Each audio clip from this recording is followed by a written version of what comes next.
mapagpalang araw sa ating lahat. Ako po si Sarina Espaloma at ngayon lahat ko ang tunan para sa daily devotion na pinamagatang Armor of God, Breastplate of Righteousness. So yung scripture po natin ngayon is Ephesians chapter 6 verse 14 and sinasabi po dito na stand firm then, with the belt of truth buckled around your waist, with the breastplate of righteousness in place.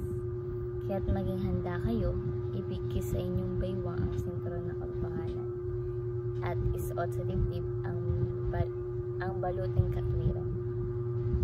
So yung katuruan po natin ngayon is number 1, the spiritual forces of evil will not give up without a fight. Sabi sa Revelation chapter 12 verses 1 to 17. So sinasabi dito na yung diablo is mayroon talagang kaparaanan para wasakin at sirain yung ating buhay. Siyempre, babaksakin din tayo at ilayo tayo sa ating Panginoong Jesucristo. And hindi sila basta-basta sumasuka yung mga diablo hanggat hindi na napapalayo yung mananampalataya sa ating Panginoong Jesucristo. Gagawa sila ng kaparaanan, no, parang babaksak at wasakin ng buhay ng isang mananampalataya. Next is the devil cannot accuse the believers anymore. Sabi sa chapter 12, sabi sa Revelation chapter 12 verse 10. So, hindi na tayo pwede akusahan kasi namatay na si God sa krus ng Kalbaryo para sa kapatawaran ng tao, no? Para sa kapatawaran ng ating mga kasalanan. So, kaya ang diablo is hindi na makakapasok sa throne of God. Sinasabi dito na dati nakakapasok si Satan, no? May authority siya na pumasok sa harian ng Diyos, no? At siya yung mapag-akusa sa mga mananampalataya. Sinasabi ito na araw-gabi, ginagawa ni Satan is paratangan yung isang mananampalataya, yung mga mananampalataya, no? Na like, ito, makasalanan to, hindi to dapat nararapat dito. Ay, ganun po, no? Pero nung umakyat po si God sa langit, siya din yung araw at gabi na nagsasabi itong mga tao na to is napatawad na. Pinatawad ko na to, minahal na to, minamahal to, and binahinugasan na to, no, kanyang mga kasalanan. So the devil cannot accuse the believers anymore. Next is our righteousness is Jesus' righteousness. Sabi sa 2 Corinthians chapter 5 verses 21. So tayo daw po is idinelect na matuwid sa harapan ng Diyos, no? Because Jesus died on the cross. So balutin natin ng katwiran. Si Kristo po yun, no? Pag sinuot mo yung breastplate, means buong buo ka na sa harapan ng Diyos, no? Kahit na nagkakasala tayo, tayo po ay pinatawad na ng ating Panginoong Jesucristo dahil siya yung napakabuti, no? And ang kabanalan ng ating Panginoong Jesucristo ay inilagay na natin sa ating puso, isip at sa ating buong pagkatao. And dapat natin ito na pananampatayahan, no? So our righteousness is Jesus' righteousness.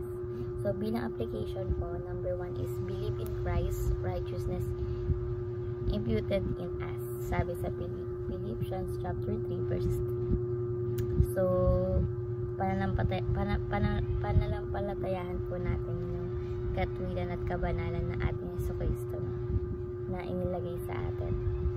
And sinasabi na lahat ng kasalanan natin is ipinako na kay Jesus Christ, no?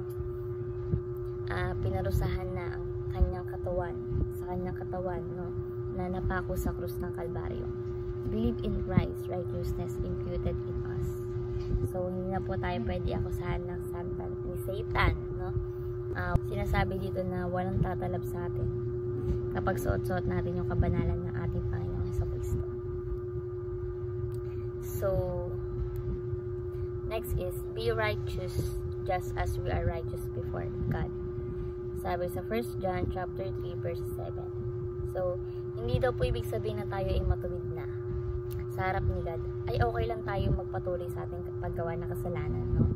Sa ating pagkakasala, hindi daw po pwedeng ganun, no? Be righteous just as we are righteous before God, no? Ginawa ka munang banal ni God, ngayon umakto ka bilang banal. Magpakaanak tayo sa ating Panginoong Jesucristo dahil ginawa niya tayong anak, no? So, idinelect niya tayong anak ng Diyos. So, magpakaanak tayo sa ating Diyos.